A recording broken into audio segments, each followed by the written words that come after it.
I used to think being invisible was the worst possible curse, but now I see it for what it was, the catalyst for my ultimate transformation. It happened on a humid evening that smelled like rain and dust.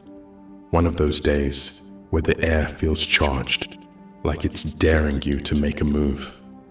I was standing at the edge of a group conversation, trying to talk about my dream of forging myself into something unstoppable, some sort of endurance athlete, maybe, or someone who could conquer punishing feats of stamina. But my words evaporated in the thick air. No one took me seriously. They nodded politely, eyes darting away, like I was a fleeting interruption, if they even heard me at all. Right then, my pride twisted into anger. All the times people smirked or flat out laughed at my ambitions rushed to mind, igniting a fuse in my chest. I remember clenching my fists so hard, my nails dug into my palms.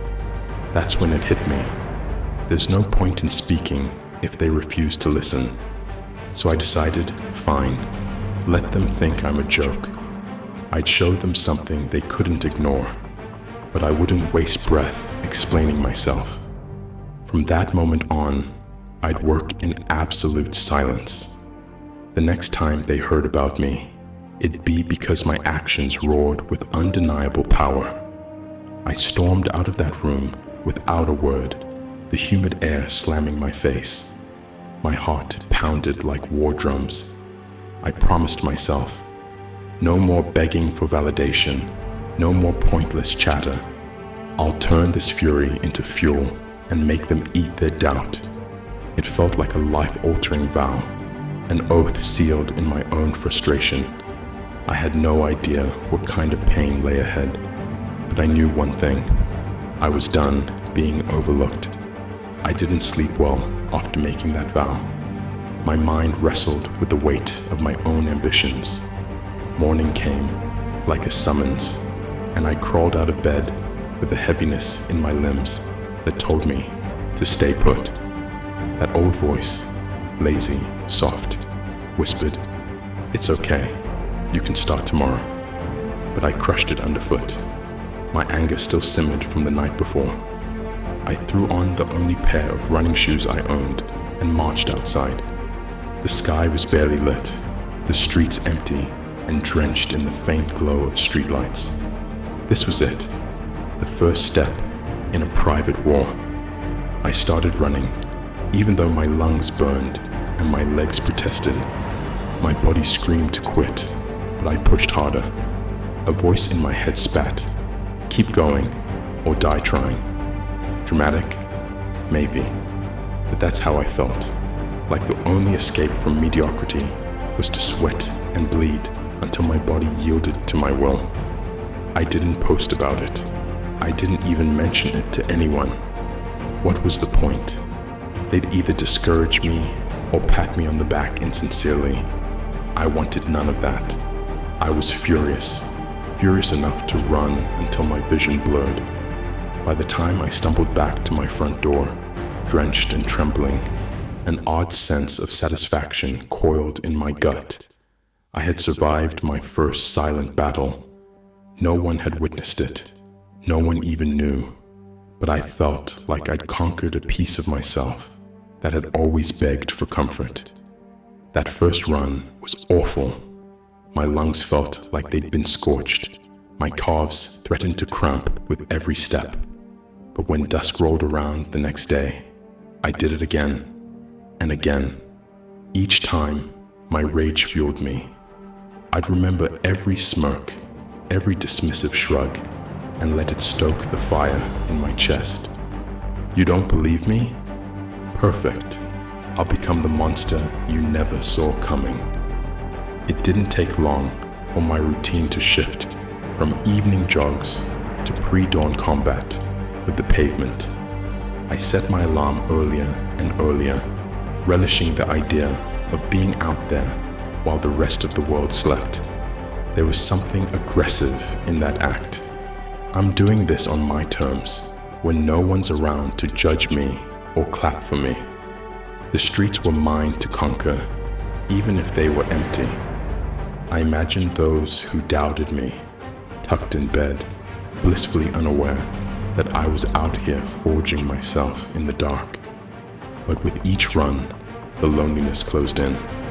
My sweat and breath were the only witnesses to my struggle. Sometimes I'd look up at the sky, the stars fading into dawn, and wonder, is this insane? Then I'd remember the vow, the frustration of being overlooked, the desperate craving to become more than the sum of my small life. So I'd grit my teeth and push harder. That's how it went for weeks. Run, shower, go about my day with a secret satisfaction. No social media posts, no bragging texts to friends. My transformation was a private revolution. My body began to adapt. My lungs burned less. My legs moved faster. But I never slowed down enough to celebrate. Celebrations would come when my success exploded in everyone's faces, not a second sooner. At some point, running wasn't enough. My aggression needed another outlet. I started to incorporate random bodyweight exercises at the crack of dawn, push-ups, squats, burpees until my limbs quivered. If my muscles screamed in agony, I'd do one more rep just to shut them up. I refused to let anything overshadow my rage-fueled drive. This approach was brutal, reckless even. My arms would shake from push-ups, my thighs would ache from squats, and I'd lie there on the ground, panting like a wounded animal. But that's the state I wanted to reach, the brink of absolute failure. Each collapse was a chance to spit in the face of my own limits and force myself to rise again. My vow had consumed me, transforming a quiet, invisible person into someone downright ferocious in private. The best part, no one knew, not a soul. Whenever acquaintances asked, "What's new?" I'd shrug with feigned indifference. Inside, I was like a caged beast itching to break free, but I kept my mouth shut. I craved the day they'd witness the results and realized they'd underestimated a raging inferno. Merely running and doing burpees wasn't enough to keep that molten energy inside me satisfied. I needed a specific target, a mountain to topple that would leave everyone speechless. Endurance races, triathlons, ultra marathons. I found myself scouring the internet at night, reading horror stories about 50-mile events or multi-day races that broke even seasoned athletes. The more punishing, the more it excited me. I finally zeroed in on a multi-stage endurance event that promised to decimate unprepared fools. Steep trails, sudden weather changes, and distances that made the average runner squeal. My heart thundered just looking at the event photos. Competitors collapsed in mud, faces contorted in agony. Yes, I thought, that's the crucible I need. Registering was both thrilling and terrifying. It felt like picking a fight with my own doubts, screaming, "I dare you to hold me back." But I told no one I'd signed up. Why bother? They'd only question my sanity or remind me of my limits. So I hit the submit button in silence, every nerve in my body alive. Within seconds, an email confirmation arrived. That small piece of data was a contract with my future, a gauntlet thrown down before my lesser self. 14 months to prepare, 14 months to morph into something unstoppable. I was ready to bleed, sweat, and suffer for it. I attacked my training with reckless abandon.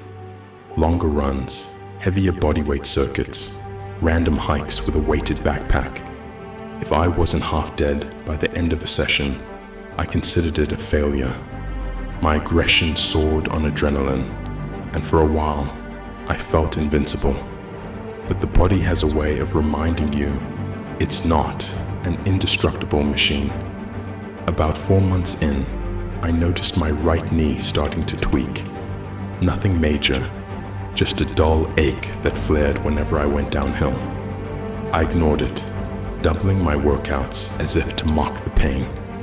Within weeks, that ache morphed into a stabbing misery that brought me to my knees in the middle of a run.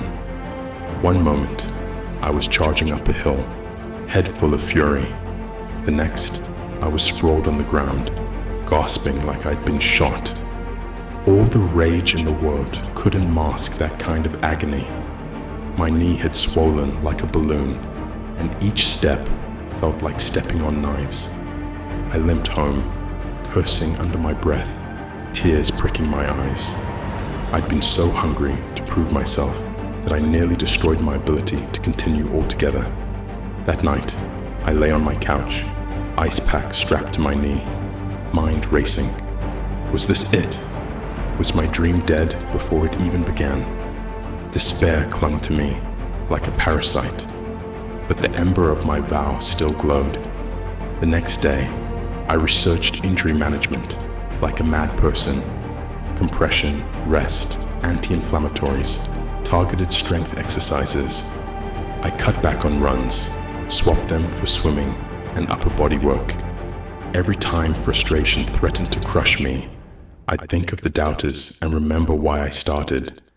This won't break me, I growled to myself. Not now. Not ever. Recovering from the knee injury was a lesson in vicious patience. My entire system wanted to go full throttle, yet I knew if I overdid it again, I'd be finished. So I trained smarter, not just harder. I incorporated more mobility work, studied how to perfect my running form, and honed my diet to accelerate healing. Every day was still an uphill fight against the comfort that whispered, "Take it easy, you've done enough." But enough wasn't in my vocabulary anymore. If I had to scale back running mileage, I poured more aggression into my swimming or weightlifting. If my knee needed a rest, I hammered my core until my abs felt like they were shredded by razors. My vow remained unshakable. I refused to post a single milestone or whine about my setbacks. This war was personal and private. My enemies were my own fears, my old limitations, and every voice that once said, "You can't do this." There were days I felt unstoppable, running pain-free again, feeling the high of a powerful workout that left me breathless. Other days, the knee would act up, or a new ache would surface, and I'd battle doubt once more. But each time, I forced my mind to focus on the end game, crossing that multi-stage finish line, proving to myself and the world that I was far from ordinary. That image kept the fire blazing in my gut, fueling me through every second of pain and isolation. 6 months into the journey, my routine became borderline militant. Up at 4:30 a.m. to hit the road or gym, come home, shower in ice-cold water to jolt my muscles awake, work on my mobility, maybe some static holds to build resilience. Then the rest of the day, I'd live my normal life, out in the world, wearing a calm face. People had no clue I'd basically run a half marathon before they'd even had breakfast. Social invitations, I started dodging them. Late night hangouts, not a chance. My entire existence revolved around building a fortress within my own body. Friends started asking if I was depressed or going through a crisis. I'd smile tightly and say, "Just focusing on something." A few pressed for more details, but the vow hammered in my head, silence. So I shrugged them off, letting them believe whatever they wanted. It was lonely. Sometimes, on weekend nights, I'd stare at my phone while everyone else was out drinking or partying. I'd roll out my battered yoga mat and work on planks or single leg squats until my muscles gave out. Then I'd collapse, chest heaving, eyes burning with a mix of exhaustion and frustration at the world's ignorance. But that sense of frustration morphed into pride. I was sacrificing everything for a goal only I understood. Let them call me antisocial or weird. My results would be unstoppable. By the 8th month, my body looked different, leaner, stronger, etched with definition that hinted at the madness of my training. People around me began to notice. Someone would poke my arm and say, "Geez, you're jacked. What are you doing these days?" Or ask, "You look different. Did you lose weight?" Their curiosity was laced with confusion. They had no idea where this transformation was coming from. But I never bragged. I fought to keep that vow. No hype, no unveiling my plan. If they pressed, I'd just say, "Trying to stay healthy," or "Just changed my lifestyle a bit." Inside, I was smirking, knowing they had no clue how deep this rabbit hole went. Despite the progress, my mental battles intensified. Sometimes self-doubt slithered in, questioning if I was strong enough to survive a multi-stage race. Late at night, I'd get haunted by images of collapsing mid-course, humiliated, proving all the doubters right. That vision fueled me further. I'd rather die on that course than let them laugh me off the track. Morbid, sure, but it was the unfiltered honesty of my obsession. I refused to fail. I refused to let my vow turn into a punchline. Like clockwork, my body tested me again. During a particularly brutal 20-mile training run, I felt something snap in my calf. It was like a rubber band had been stretched too far and finally gave way. I stumbled, nearly kissing the pavement, pain shooting up my leg. A normal person might have limped straight to the ER, but I, in my stubborn fury, tried to jog another mile before realizing I could barely put weight on that leg.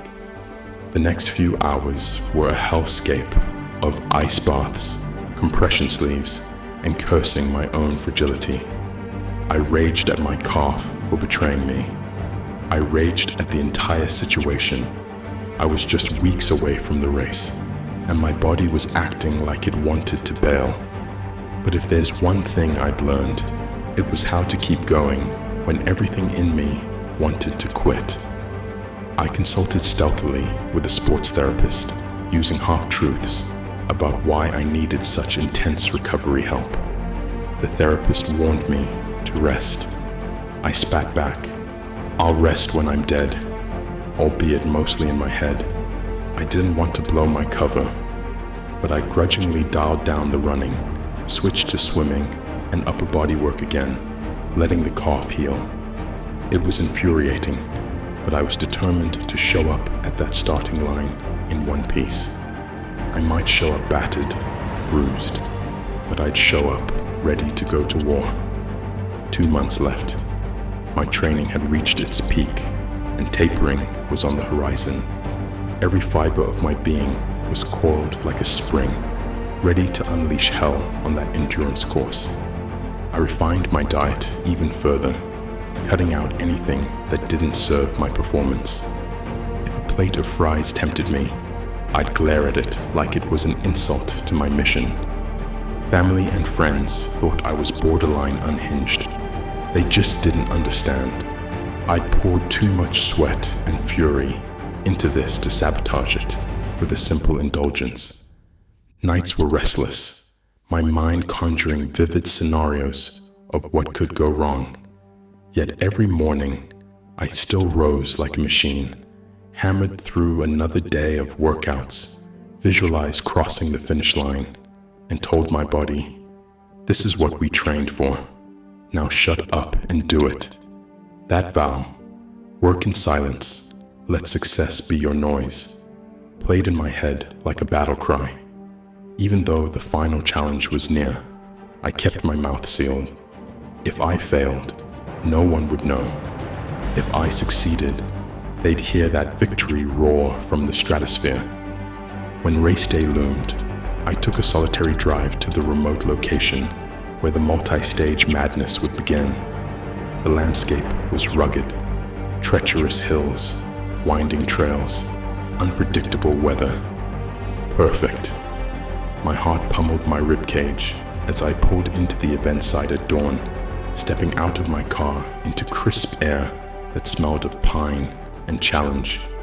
Competitors were milling about, some with professional gear, some with family or friends. Me? I had a duffel bag, a relentless spirit, and no crowd to cheer me on. Walking toward the registration table, I felt the memory of that vow flare up. This is it. Show up, destroy this course, vanish. A volunteer handed me my race bib without much ceremony. I pinned it on, each prick of the safety pin feeling like a tiny jab of adrenaline. They had no clue about the war I'd waged to stand here. Good. They'd see soon enough. The first day kicked off with a shrill horn that echoed off the hills. My heart thundered in my ears as I surged forward, part of a pack of determined runners. The terrain didn't disappoint. Immediate inclines, rocky paths, sudden dips that jarred the ankles. My body flooded with adrenaline, an old friend by now. The initial miles felt okay. I'd trained for this. But soon the course showed its fangs. Relentless climbs, narrow switchbacks, scorching sun overhead. My shirt stuck to my back, sweat dripped into my eyes, stinging them, but I kept my gaze locked on the trail. People around me were panting, some already questioning their pace. I refused to slow down. My calf twinged, a nasty reminder of recent injury, but I pushed past it, fueled by anger and defiance. The vow roared inside. You don't stop. Not now. Not ever. Step after punishing step, I devoured the path, ignoring every protest from my muscles. By the time I reached the midday checkpoint, I was soaked in sweat, legs quivering, but still viciously hungry for more. Yet, as the sun sank, the course hammered me with a final assault, a brutal series of switchbacks with no shade. My water ran low, my throat felt like sandpaper, and my legs verged on cramping. The thought slithered in, maybe I can't handle this. Immediately, I crushed it. Giving up was not an option. I'd tear myself apart before quitting. Hours later, I stumbled into the day one finish area, body screaming, vision blurred. Volunteers offered congratulations, but I just nodded and collapsed onto a patch of grass. Day one was done, but the war had only just begun. As darkness fell, I laid in my tent, battered but not broken. My ankles throbbed, my calves felt carved by knives. Every breath reminded me how alive I was, how close I'd come to collapsing. I stared at the ceiling of that thin tent, thinking of everyone who once dismissed me. They had no idea I was here, fighting tooth and nail. The anger twisted into satisfaction. They'll find out, I told myself. Even if they never see me cross that line, they'll sense the seismic shift when I transform into someone unstoppable. Sleep was fitful. My body demanded rest, but my mind replayed the day's misery. I prepped my gear for day two in half-lucid intervals, relacing my shoes, sipping on electrolytes. A few times, I heard nearby participants moaning in pain or confiding in loved ones. Me? I had no one to confide in. I kept my vow. No words, just action, and let my exhaustion lull me into a hazy half-sleep. Tomorrow, I'd confront the course again. Day two commenced in the early morning light. My entire body felt stiff, barely functional, but that same ferocity burned in my veins. The route was more treacherous, steeper inclines, rocky descents that threatened to snap ankles, rivers to cross. Perfect. If I wanted to prove myself, I needed the course to test my every limit. Within the first mile, my calves seized. I bit down on my lips so hard, I tasted blood, refusing to let a scream escape. Pain is weakness leaving the body, I told myself. Some old warrior cliche, but it kept me going. I hammered each uphill, leaning into the agony. At one point, I looked up to see a participant faltering, hands on their knees. I blew past them without a glance. Compassion was a luxury I couldn't afford. This was survival, a savage trial by fire. If I slowed down to help, I might not start again. Midday heat threatened to break me. The sun baked the rocky ground, turning every step into a small inferno. My water supply dwindled, my lips cracked.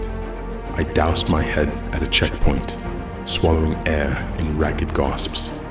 I closed my eyes and thought about all the nights I ran alone, all the early mornings I tortured myself with push-ups and sprints. "Don't you dare give up now," the vow screamed inside me.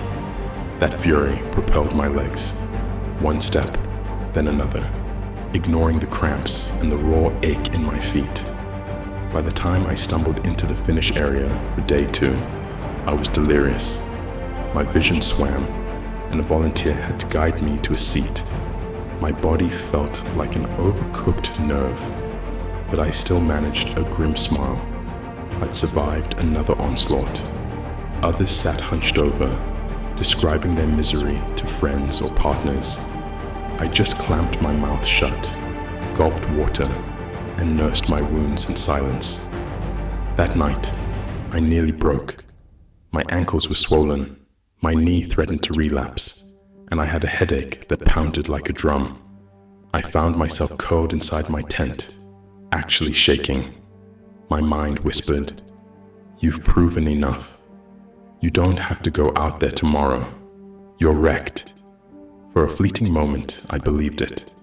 I pictured dropping out, driving home, licking my wounds, telling no one. But an older, deeper voice rose up. "And then what? You go back to being the invisible nobody you were before. You're right at the brink. Either you finish, or you live with regret forever." The thought of quitting churned my stomach. I'd come too far, poured too much anger and sweat into this. I spat on the ground outside my tent, as if spitting on the notion of failure itself. Number I would crawl over that finish line on my hands and knees if I had to. This was my vow. Sleep didn't come easy. I was rattled by nightmares of collapsing in front of a sneering crowd. But every time I jolted awake, I forced myself to breathe slow, reminding myself of each silent run, each punishing workout. Tomorrow, I told myself, tomorrow, I finish this war. The final day was shorter in mileage, but hellishly steep, like the course designers wanted to break our spirits before letting us cross the finish. My muscles screamed mutiny the moment I tried to run, but I powered through, ignoring the shockwaves of pain radiating from my feet and knees. The path zigzagged across jagged hills, each step a gamble. Loose rocks, sudden drops, ankles twisting at unnatural angles. Each slip was a chance to end the race in agony. At one point, the route required us to scramble up a near vertical climb with only thin ropes for aid. My arms trembled with exhaustion, my legs threatened to buckle.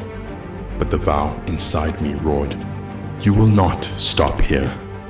I pulled and clawed my way up, cursing under my breath, sweat blinding my eyes. The sense of raw aggression in that moment was electrifying. I felt like I was wrestling the earth itself, refusing to let it conquer me. Time blurred. I was a mess of aches and determination. Finally, the path descended toward the final stretch. I caught a glimpse of a banner in the distance, the finish line. My heart hammered in my ears. Everything I'd sacrificed, all the silence, All the anger, it narrowed down to these last few 100 yards. My entire being ached, but I forced my legs into a trot, then a run, teeth bared in defiance of the pain. The cheering grew louder. Some finishers and spectators lined the edges. I locked my gaze on the banner, ignoring the tears streaming down my face from a storm of pain and triumph. Crossing that finish line was an out-of-body experience. My legs gave out, and I nearly collapsed forward, but a volunteer caught me. Applause filled my ears like a distant echo. Sweat dripped off my chin, and my vision blurred from more tears than I'd ever admit. They handed me a finisher's medal, its weight a symbol of everything I'd violently earned. I sunk to my knees, panting in the dirt. For a moment, I couldn't move. I just stared at the medal, heart pounding so hard my ribs hurt. This was it. The vow I'd made months ago, the countless silent battles, the injuries, the nights of raw fury, had led me here. My success was undeniable. I looked around at the small crowd. They didn't know my name or my story, but they saw what I'd done, and I realized that was enough. My chest felt like it would burst, not from exertion, but from pure, unfiltered pride. Eventually, I found the strength to stand, legs shaking like a newborn fawn. A few people congratulated me, asked where I was from, or how I trained. I shrugged off the questions politely. They had no idea how many times I spat in the face of self-doubt, how many times I turned heartbreak into motivation. All they saw was my moment of victory, and that was all I needed them to see. My silence had exploded into thunderous proof.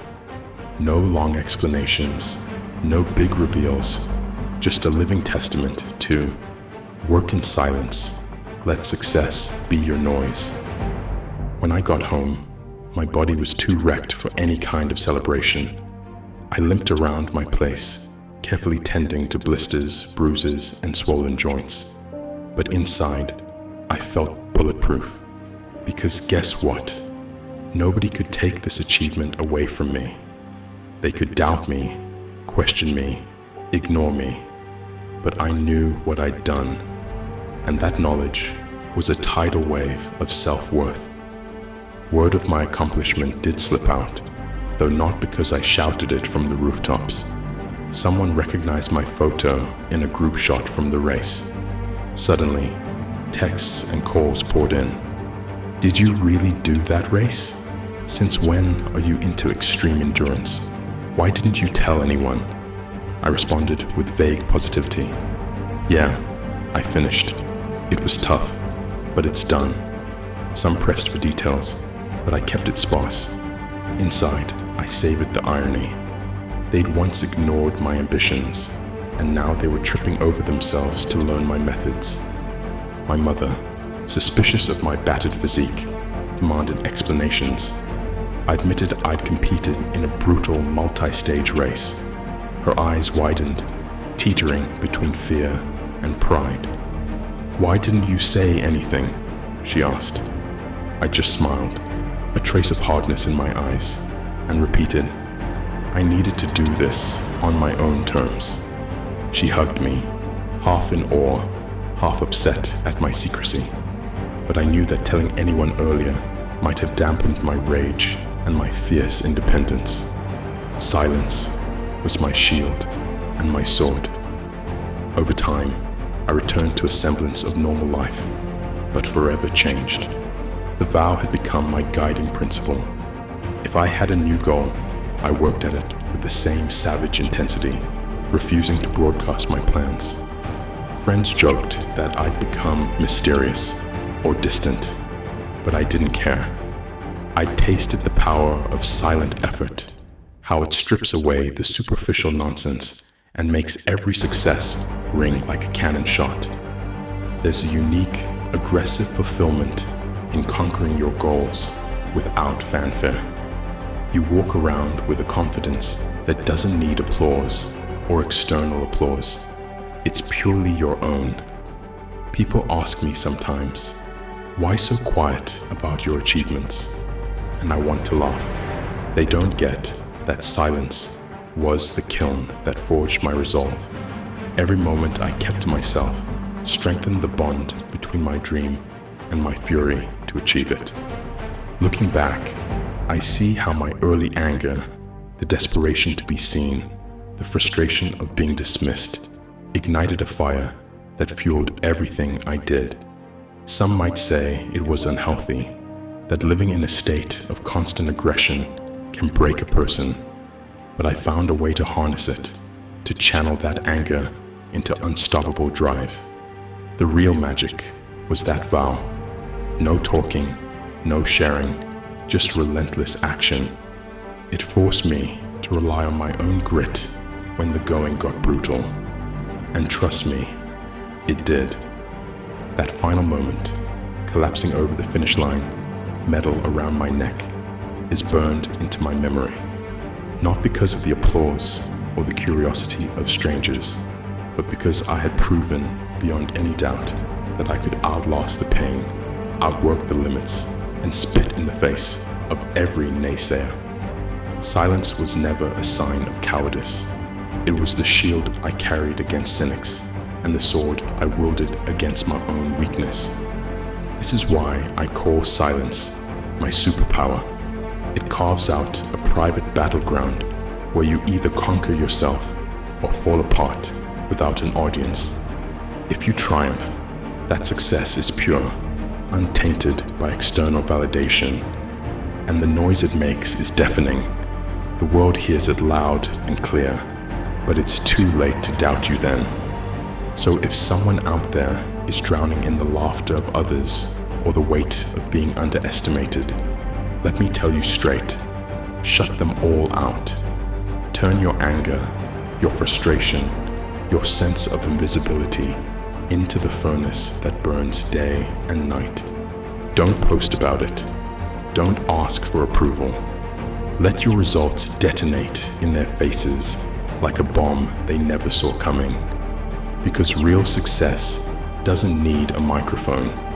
It's the unstoppable echo of your relentless effort. And when it finally roars, trust me, everyone pays attention.